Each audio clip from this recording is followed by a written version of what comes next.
in 2 years' time, in 2018, there's going to be a World Cup. Qualification starts in March this year. We're hosting a tournament in Belfast, which runs from the 11th to the 19th instalment. And from there, you can see, obviously, just after an Olympic year, it's not going to be a quiet one for us. If you get through that, you go on to the next qualifying phase, and then post that again, you have the European Championships in August. So to have a look at that, we think that hockey has to remain in kind of mainstream kind of media and seen around the country, and hopefully with that tournament in March, it will really keep all those hockey lovers which were watching us throughout the summer, and in particular in Rio, kind of glued to their screens again. Yeah, did Rio and the whole Olympic kind of experience live up to your expectations, both from a personal point of view and I suppose team-wise? Again, yeah, from a team-wise, I think setting out what we wanted to do over there, we didn't achieve what we wanted to do, unfortunately, was to get that quarter-final. And I think that disappointment that we took away with us, and I took away, I can say definitely personally, is a sign of what we want to do and what we want to achieve.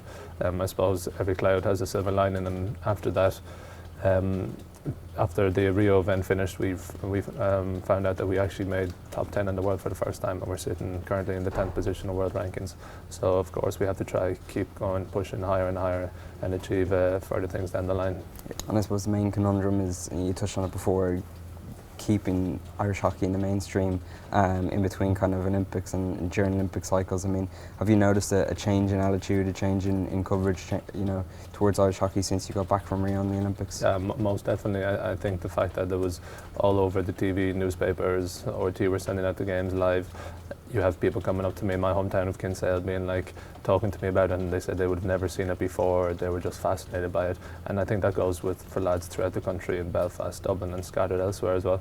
So I think hopefully, as I mentioned, with that tournament being held in Belfast in March, that again, it's another opportunity for the hockey community in Ireland to come and support us on home soil. Yeah. Do you look at?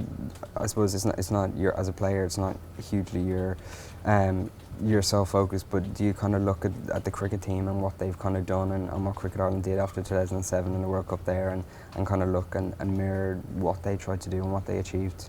Yeah, I would have to say 100%.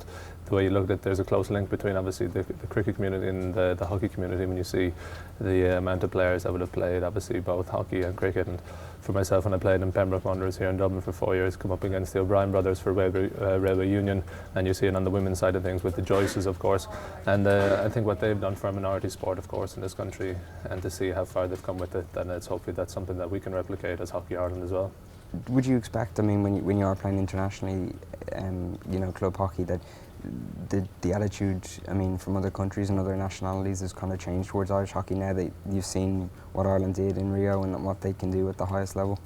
I think I know firsthand from the club I play in, having 4 or 5 Dutch internationals, Spanish international, that everyone recognises what Ireland has done.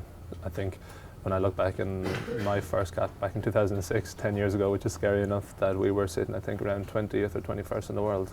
We're now up to 11 places, given resources and funding, etc., that we have available to us, and that the players, majority of the team, are part-time, and what we've done and achieved against top nations, like I said, Spain, Germany, Holland, England, all those countries who are massively funded, is really quite something we can be proud of, yeah. Is it a 4-year cycle you're kind of looking forward towards now? I know a lot of sports teams will say, they're taking one game at a time, one campaign at a time, but in terms of Irish hockey, can you look towards Tokyo at this stage, or are you kind of concentrating, as you said, on the World Cup initially?